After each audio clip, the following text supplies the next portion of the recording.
नमस्कार। आज हम चर्चा करेंगे साधक को अपने जीवन में मौन क्यों रहना चाहिए, चुप क्यों होना चाहिए, इससे उनके जीवन में क्या परिवर्तन आता है। ध्यान साधना का अभ्यास हो या धर्म का अभ्यास आदि सभी में हमारे सोच, विचारधाराएं, मान्यताएं, हमारे अनुभव और हमारे ज्ञान विशेष रूप से बाधाएं उत्पन्न करता है। इसलिए साधक को हमेशा मौन रहना आवश्यक है, चुप होना आवश्यक है। धर्म के अनुसार मौन रहने का मतलब है शरीर से चुप होना, वचन से चुप होना और मन से चुप होना। यानी शरीर, वचन और मन तीनों तलों से चुप हो जाना ही मौन कहलाता है। इसलिए साधक को जब भी मौन होने को कहा जाए तो शरीर, मन और वचन तीनों तलों से चुप हो जाना चाहिए।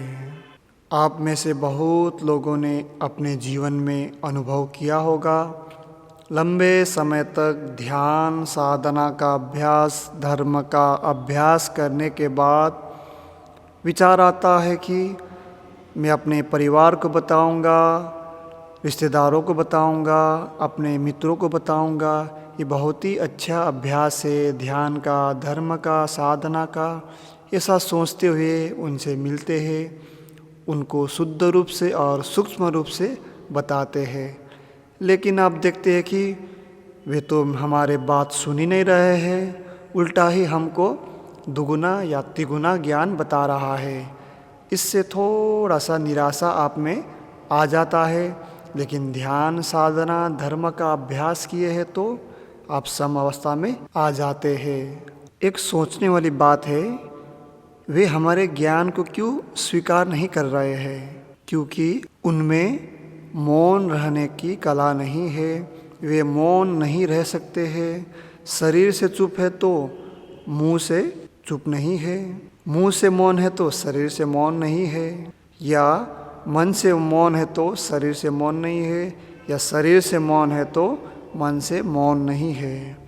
इस तरह से तीनों तलों से मौन न रहने कारण वे सुन नहीं सकते हैं, उनमें सहनशीलता नहीं है, वे कोई बातों को सह नहीं सकते हैं और अपने ही सोच, विचारधारा, मान्यताएं, अनुभव और ज्ञान के बोझ से दबे पड़े हैं, उसी को ढोके इधर से उधर चल रहे हैं और आप में भी वही बोझ फेंक रहे हैं। ऐसा भार ले करके ढो करके चलने कारण वे किसी के बातों को नहीं सुनता है, जो भी सामने मिलता है उसे अपना पूरा ज्ञान का बोझ पकड़ा देते हैं। और बहुत सारे साधक साधिकाएं जो साधना के इच्छुक है, जो धर्म के इच्छुक है, मेरे पास आते हैं, बहुत दिनों तक ध्यान साधना सीखते हैं। लेकिन उनमें से कुछ ही लोगों में धर्म की चेतना, ध्यान की चेतना जगता है। बहुत सारे लोगों को कुछ परिवर्तन, कुछ चेंजेस नहीं हो पाता है। ऐसा क्यों होता है? क्योंकि वे सभी अपने सोच, विचारधाराएं, मान्यताएं, अनुभव और ज्ञान का बोझ लेके घूम रहे हैं। उसी ज्ञान, उसी विचारधारा से, उसी मापदंड से यहाँ के ध्यान, धर्म, साधना विधि को भी मापने की कोशिश करते हैं। घर से तो निकलते हैं बहुत अच्छे उद्देश्य से कि आज ध्यान सीखेंगे, धर्म सीखेंगे, अनुभवी बनेंगे, लेकिन यहाँ पहुँचने के साथ साथ ही यहाँ पे कैसे बिल्डिंग बना है, बैठने के लिए क्या व्यवस्था है, पानी कहाँ पीना है, गुरु का शकल कैसा है, आचार्य कैसा कपड़ा पहनते हैं, उनका उम्र कितना है, वे क्या बोल रहा है, सही बोल रहा है कि गलत बोल रहा है, आचार्य नाराज हो रहा है कि नहीं हो रहा है, आचार्य का रंग रूप कैसा है, इस तरह के शोध में लग जाता है और अपने उद्देश्य से भटक जाता है। कई दिनों तक ध्यान साधना करने के बाद भी उनमें कोई परिवर्तन नहीं आता है। इसीलिए आप सभी साधकों में से अगर किसी का भी ऐसा ही सोच, विचारधारा, मान्यता है तो उसे अभी होशपूर्वक होकर के, जाग करके उसको त्यागना आवश्यक है। और आपने भगवान बुद्ध के बहुत सारे कहानियाँ सुना होगा जिसमें बहुत सारे विद्वान, अज्ञानी लोग बुद्ध से भिड़ने आते हैं, लड़ने आते हैं, तर्क वितर्क करने आते हैं, उनके ऊपर थूक देते हैं, लेकिन बुद्ध के आभा मंडल में कोई परिवर्तन नहीं आता है। बुद्ध मौन रहते हैं, चुप रहते हैं, एक शब्द भी नहीं बोलते हैं। जब उनको लगता है कि इस समय मुझे बोलना चाहिए, मेरी आवश्यकता है, तो ही बहुत ही दया, करुणा और मैत्री से उनसे वार्तालाप करते हैं। और वे भी इनके दया, करुणा, मैत्री को सुन करके धर्म, ध्यान, साधना का अभ्यास करके निर्वाण तक पहुंचने में सफल होते हैं। इस प्रकार से हम जान सकते हैं कि मौन रहने से व्यक्ति में कितना परिवर्तन आता है, कैसे एक अज्ञानी से ज्ञानी पुरुष बन के निर्वाण तक पहुंच सकते हैं, मोक्ष की प्राप्ति कर सकते हैं।